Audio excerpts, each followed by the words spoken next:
Everyone is still reeling from Saturday's massacre at the Squirrel Hill Tree of Life synagogue in Pittsburgh, where 11 congregants were murdered and 6 more people, including 4 police officers, were injured. Thousands gathered for candlelit vigils, community members laid wreaths, and worldwide support and solidarity for Pittsburgh was expressed.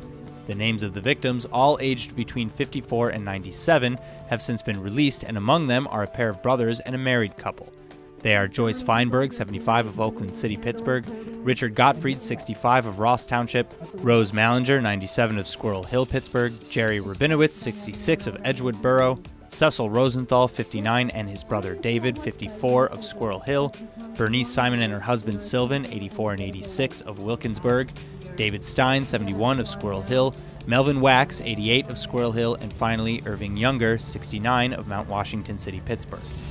In Jerusalem, a tribute video was displayed on the old city walls, and during the weekly Security Cabinet meeting on Sunday, Prime Minister Netanyahu led the room in a moment of silence. Even Israel's ultra-Orthodox Chief Rabbi David Lau spoke out against the attack, saying, quote, "Any murder of a Jew in any center of the world because they are Jewish is unforgivable." This despite Lau refusing to acknowledge that the Tree of Life synagogue was even a synagogue, instead referring to it as, quote, "a place of clear Jewish character," end quote. But unfortunately, many report feeling even more divided than ever after this attack and not together. First, this incident is far from having occurred in a vacuum. According to a Pittsburgh Jewish Chronicle report, between January and September this year, over 50 anti-Semitic incidents were reported in Pittsburgh alone, most in the very same Squirrel Hill neighborhood.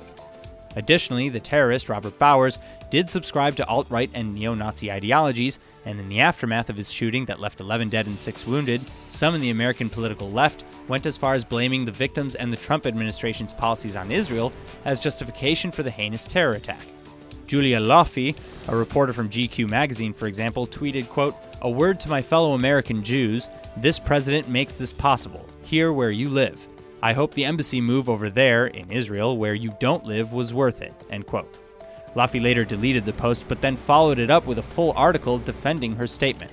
Similarly, The Atlantic published its own piece blaming Jewish conservative and Republican voters, saying that, quote, "any strategy for enhancing the security of American Jewry should involve shunning Trump's Jewish enablers. Their money should be refused, their presence in synagogues not welcome. They have placed their community in danger," end quote. A chant of "vote, vote, vote" broke out during a mourners gathering as well, but regardless of political affiliation, the suggestion that anyone deserves death for their ideas in the Democratic political spectrum is abhorrent, vile, and in this case, horribly anti-Semitic.